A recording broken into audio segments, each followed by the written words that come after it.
Hi friends, chicken fry టేస్టీగా చిన్న చిన్న టిప్స్తో మన ఇంట్లోనే చాలా టేస్ట్గా చేసుకోవచ్చండి. అది ఎలా అన్నది నేను చేసి చూపిస్తాను. ఒకసారి మీరు కూడా ట్రై చేయండి. ఫస్ట్ కడాయి స్టవ్ పైన పెట్టుకొని దానిలో ఆయిల్ పోసి మనం కట్ చేసుకునే పచ్చిమిరపకాయలు, ఆనియన్స్, కరివేపాకు వేసి బాగా ఫ్రై చేసుకోవాలండి. ఇది బాగా ఫ్రై అయిన తర్వాత మనం కడిగి పెట్టుకున్న చికెన్ కూడా చాలామంది ఏంటంటే పెద్ద పెద్ద ముక్కలుగా కట్ చేపిస్తారండి. చికెన్ ఫ్రైకి ఎప్పుడు కూడా చిన్న చిన్న ముక్కలుగా ఉండాలండి. ఇప్పుడు నేను కడాయిలో వేసేటప్పుడు నేను చూపిస్తాను చూడండి. ఆ సైజులో ఉండాలి ఫ్రైకి చిన్న ముక్కలు ఉంటే ఏంటంటే టేస్ట్ చాలా బాగుంటుందన్నమాట. చాలామంది ఏంటంటే పెద్ద పెద్ద ముక్కలుగా కట్ చేయించేస్తారు. చూసారు కదా, ఆనియన్స్ బాగా ఫ్రై అయ్యింది. ఇప్పుడు మనం కడిగి పెట్టుకునే చికెన్ బాగా పసుపులో కడిగి పెట్టుకోవాలండి. ఇప్పుడు ఆ చికెన్ ముక్కలు ఇందులో వేసుకోవాలి.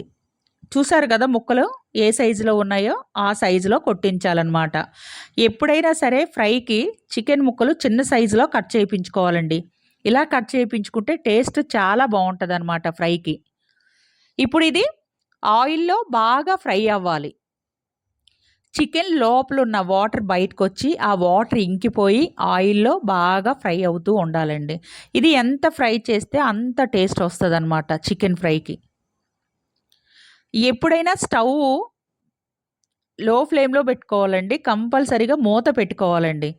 ఎందుకంటే లో ఫ్లేమ్లోని బాగా లోపల వరకు ఉడుకుతుంది, మూత పెడితే మగ్గుతుంది.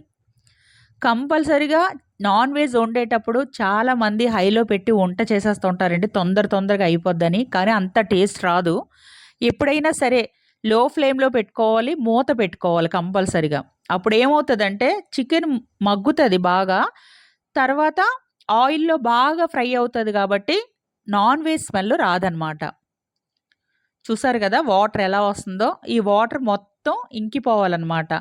ఈ వాటర్ తోటి చికెన్ మొత్తం ఉడికిపోతుందండి. కాకపోతే ఏంటంటే మనం వాటర్ వేయనవసరం లేదు చికెన్ ఫ్రైకి కూడా. చూసారు కదా, మళ్ళీ మూత పెట్టుకోవాలి. మూత పెట్టుకుంటే ఇంకా వాటర్ ఉన్నది బయటకు వస్తూనే ఉంటుంది అనమాట. ఈ వాటర్ మొత్తం ఫ్రై అయిపోవాలి ఆయిల్లో. చూసారు కదా, చాలామంది నాన్ వెజ్ వండుతూ ఉంటారండి. ఒక్కొక్కరు ఒక్కొక్క స్టైల్లో వండుతారు. కానీ కొందరికి నచ్చుతుంది, కొందరికి నచ్చదు. ఈ టైప్లో చేసి చూడండి. నచ్చిన వాళ్ళకి కూడా చాలా టేస్ట్గా ఇష్టంగా తింటారండి. చూసారు కదా వాటర్ ఎలా వస్తుందో.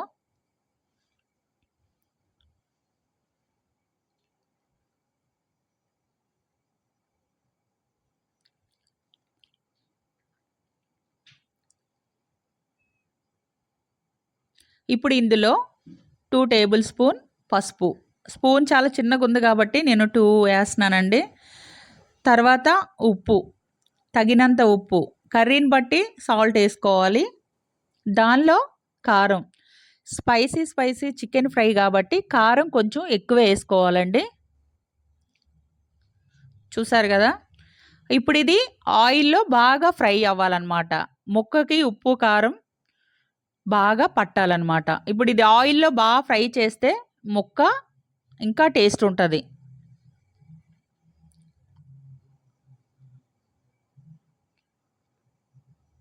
చూసారు కదా, ఇలా ఫ్రై చేసుకుంటూనే ఉండాలి. మూత పెడితే ఇంకా మగ్గుతుంది.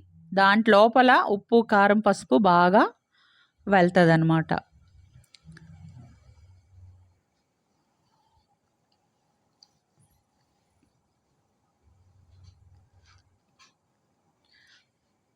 ఇప్పుడు ఇందులో 2 స్పూన్ల అల్లం వెల్లుల్లి పేస్ట్ వేసుకోవాలి.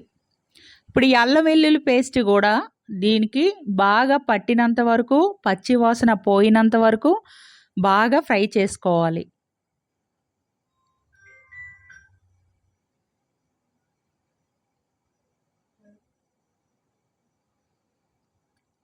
చూసారు కదా ఎలా ఫ్రై చేస్తున్నానో. ఇది ఎంత ఫ్రై అయితే అంత టేస్ట్ వస్తుందండి. ప్రతిదీ కూడా నాన్ వెజ్ అనేది ఆయిల్లో ఫ్రై చేస్తే దానికి ఉన్న స్మెల్ పోతుందండి. ఇంకొంచెం ఉన్న స్మెల్ కూడా చిన్న చిన్న టిప్స్తో ఆ స్మెల్ కూడా పోతుంది. అది ఎలా అన్నది నేను చూపిస్తానండి. ఒకసారి మీరు ట్రై చేయండి ఇలాగా. చూసారు కదా,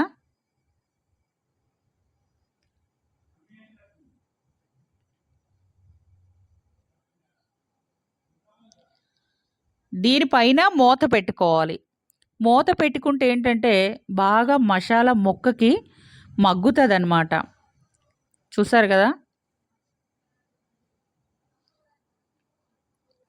నేను ఇంట్లో గరం మసాలా నేనే తయారు చేసుకుంటానండి. జీలకర్ర, ధనియాలు బాగా ఫ్రై చేసి, పొడి చేసి పక్కన పెట్టుకుంటాను. తర్వాత గరం మసాలా పొడి కూడా అంతే.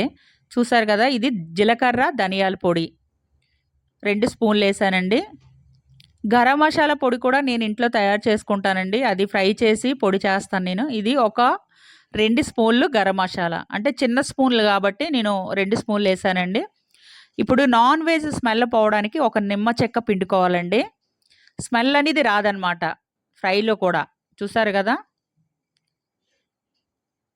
ఇప్పుడు దీన్ని బాగా ఫ్రై చేసుకోవాలనమాట. ఇప్పుడు ఈ ముక్కకి మసాలా మొత్తం పట్టినంత వరకు కూడా సిమ్‌లో పెట్టి బాగా ఫ్రై చేయాలి మాడకంట. చాలామంది ఏంటంటే హైలో పెట్టి మూత పెడితే అది తొందరగా మాడిపోతదండి. ఇలా సిమ్‌లో పెడితే ఏంటంటే మగ్గుతది, ముక్క లోపల నుంచి బాగా ఉడుకుతదనమాట మూత పెట్టుకుంటే. చూసారు గదా! ఇలా ఫ్రై చేసుకుంటూ ఉండాలి. మనం టేస్ట్‌గా తినాలంటే ఇష్టంగా చేయాలండి ఏ వంట అయినా సరే. ఓపికగా ఇష్టంగా చేస్తే ఏ కూరైనా సరే అదే ఏ కర్రీ అయినా సరే చాలా టేస్ట్‌గా ఉంటది. చూసారు గదా! మూత పెట్టుకోవాలనమాట. నేను కంపల్సరీగా ఏ వంట చేసినా సిమ్‌లో చేస్తానండి. ఫైనల్‌గా ఒక కప్పు పెరిగేస్తున్నానండి. ఇదేస్తే ఉన్న ఏ నాన్ వెజ్ స్మెల్ అయినా సరే మొత్తానికి పోతది. టేస్ట్ గూడా చాలా బావుంటది. ఈ చిన్న చిన్న టిప్స్‌తో టేస్ట్‌గా మన ఇంట్లోనే మనం చేసుకోవచ్చనమాట. చూసారు గదా! ఫైనల్‌గా ఇంకా ఇది కొంచెం ఫ్రై అవ్వాలనమాట. ఇప్పుడు మనం వేసిన పెరుగు ముక్కకి బాగా ఉప్పు, కారం, మసాలా బాగా పడతదండి. ఇలా సిమ్‌లో పెట్టి మూత పెట్టుకుంటే. చూసారు గదా! ఆయిల్ పైకి తేలింది. అంటే ఫ్రై అయిపోయినట్టనమాట. ఇప్పుడు మనం కట్ చేసుకున్న కొత్తిమీర పైన జల్లుకొని ఒకసారి మళ్ళీ ఫ్రై చేసుకోవాలి.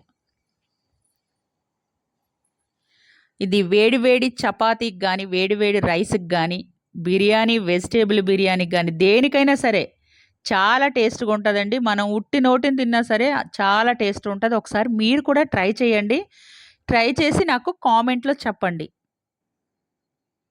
చూసారు గదా! ఫైనల్‌గా టేస్టీ, టేస్టీ చికెన్ ఫ్రై.